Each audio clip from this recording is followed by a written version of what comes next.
Иду домой на часах пол-первого. Но я же хрупкая девушка. Я же такая беззащитная. Дайте отдать меня. Мне страшно, но на самом деле я жду, чтобы ко мне кто-то подошел. Потому что бояться буду не я. Это будут меня. И мы жажда мести. Ведь этот город. Ну что, маньяки, вы готовы поиграть со мной?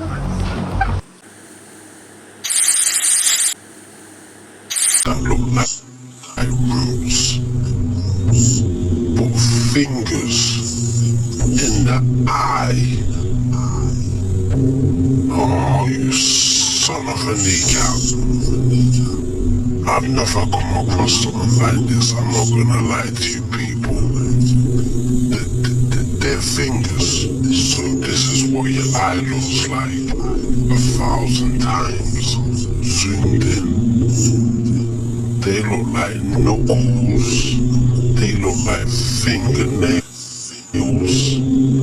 I have never seen anything like this in my life, I'm not gonna lie to you people. This is crazy, I mean come on brother. They look like somebody's crossed their fingers. Crossed their fingers.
Our agreement is the transfer agreement, was an agreement between Nazi Germany and Zionist organizations that was signed on the 25th of August of 1933. And Hitler was in power. Okay?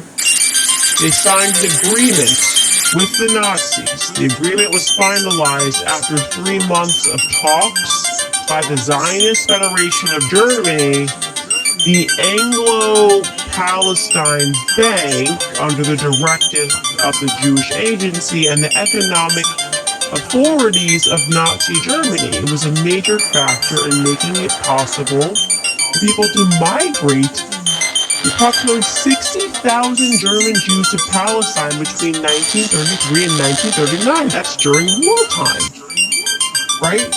So of course you naturally would go, okay, and this is why I didn't learn this in school, maybe you did. Did you guys learn it? Did you learn, I'm checking the chat. You naturally go, okay, so some were being legally transferred to be allowed to resettle in Palestine while the rest of them were being killed. Like how did they decide who? But no. Stop that right now, because you would be guilty of the next Holocaust if you asked a question. So don't ask questions. You're not just asking questions. 3 days of darkness, let me tell you everything that I know, and Lord knows I do not want to make this video. I don't like to speculate, and I'm not given to internet conspiracy theories, but I have something that I have to tell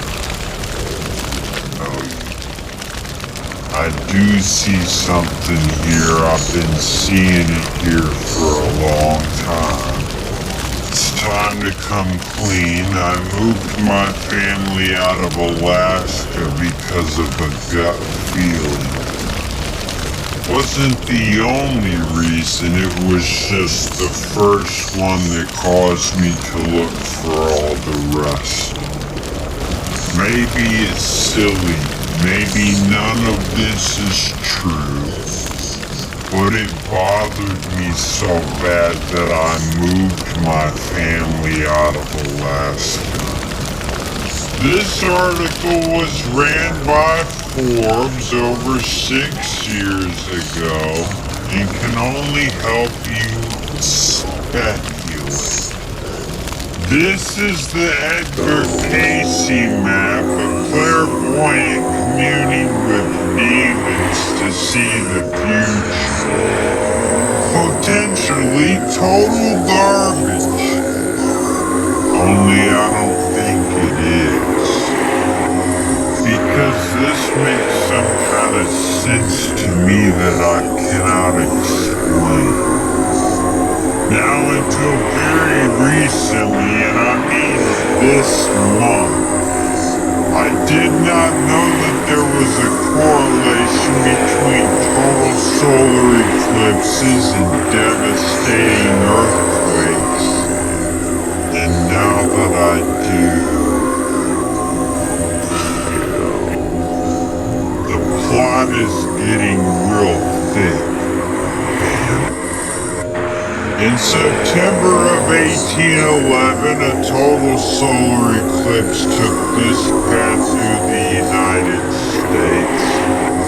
And in December of 1811, the New Madrid fault line popped off in a series of devastating earthquakes that lasted all the way into January.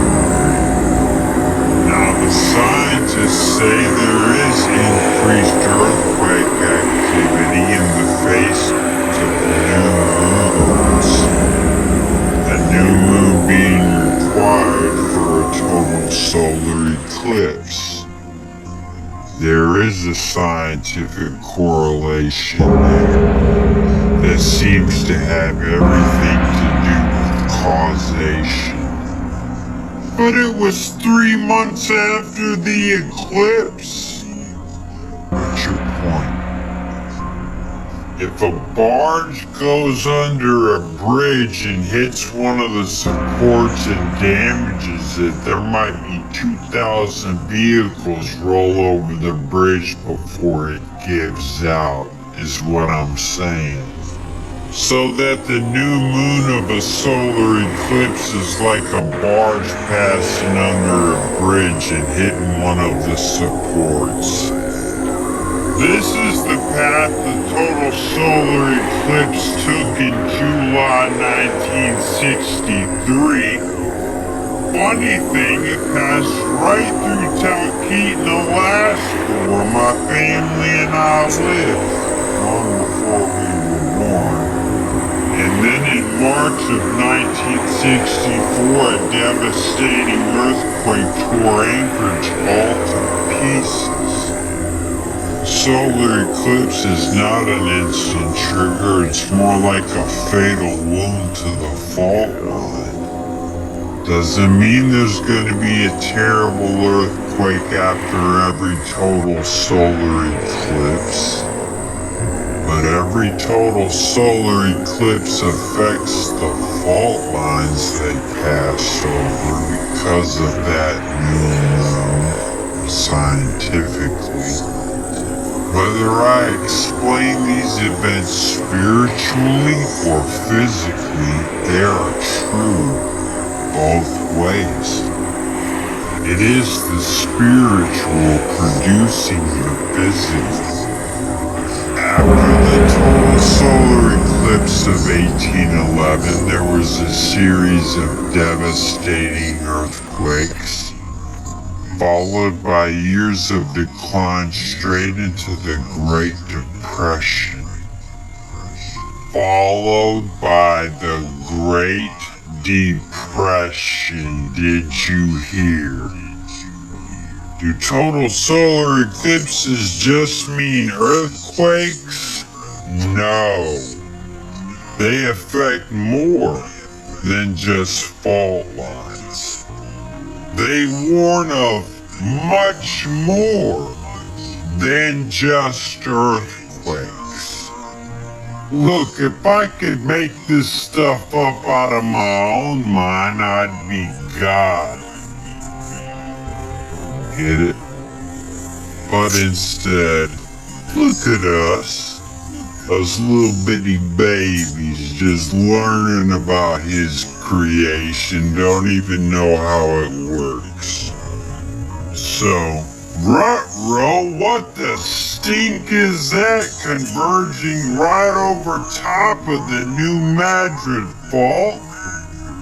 I mean, can you say X marks the spot? What is going on there? This is the path of the solar eclipse from August 21st of 2017. Well, nothing happened after that one, did it? It didn't warn of anything at all. Y'all forget about COVID and every single thing that has happened to our country since then? That wasn't enough to get your attention, get your minds right? Well, this is the path of that solar eclipse that's about to happen on April 8th. And the very spot where it crosses the path of the last one is the New Madrid Fault line. Y'all don't see that right there? If you do not believe in God and only believe in science, that right there is alarming, bruh. And I mean, call the National Guard. See if they can stop it. Time for a Bible punch in the mouth. Thou art wearied in the multitude of thy counsels. Let now the astrologers, the stargazers, the monthly prognosticators stand up and save thee from these things that shall come upon thee. Y'all think that's a random coincidence? This is the scientific prediction should that fault line pop off. Should that New Madrid fault line pop off right there, this is the prognosticator's view of what the future topography of the United States of America is gonna look like. Now, I'm not saying that this is gonna happen at all, only that it would make great and terrible sense to me if it did. I am no authority on this subject as far as men are concerned. I got 2 years of videos you can scroll though and decide for yourself whether I have authority and where it might be from. And still, that's not to say that this is true or false. Only that it makes sense to me, but who am I? The scientists have no authority whatsoever to tell us how it's actually going to happen, and neither do I know exactly how it's gonna play out in the details.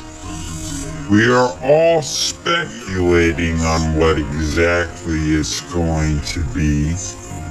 It is God who is in control of what it will be. But He gave us plenty of potential to consider in the face of world history. In March of 2011, a 9.1 undersea megathrust earthquake occurred in the Pacific Ocean, 72 miles off the coast of Japan. In July of 2010, there was a total solar eclipse that passed over the Pacific. Why would this affect Japan at all? Oh snap, this is the Ring of Fire, and that total solar eclipse went exactly this way. And that mega thrust earthquake hit Japan this way. Oh, there's a pattern, a recurring series of events here. A pattern I did not know when I got the gut feeling to move my family out of Alaska. Not that that counts for anything. Except with me, I trust my gut. Do you know if they knew all the variables, they could predict all of the earthquakes too? It's on a schedule. What's funny is when I made that first Sign of Jonah video, I wasn't thinking about any of this at all. Not considering this as a potential for anything, I was thinking World War III is on our doorstep, and it is. The economy goes down, maybe a new round of disease, which thing is pestilence. Oh snap, if pestilence followed the 2017 eclipses, is there some way to know where we are on the timeline of what it means, what eclipses mean, or, what's following them specifically, each one? Probably. I haven't looked at that yet, but I'm pretty sure, you'd find it. 'Cause wouldn't that make sense? 3 days of darkness, as we're all hearing about it, is based on a false private prophecy wherein in 3 days of darkness the Catholic Church's enemies will all be destroyed. And that might sound good on the surface, but they got that whole idea from the Bible to begin with, and men have been making false prophecies out of stuff they got in the Bible this whole time. Internet conspiracies also need not apply, because they're so chock full of disinformation, it's hard to sort it out, 3 days of darkness was one of the plagues that descended on Egypt during the Exodus, precluding the Exodus. Does that mean we're about to get an Exodus? I stinking hope so, I really do. Does it mean we're gonna get a revival? Well man, that's what I would surely love.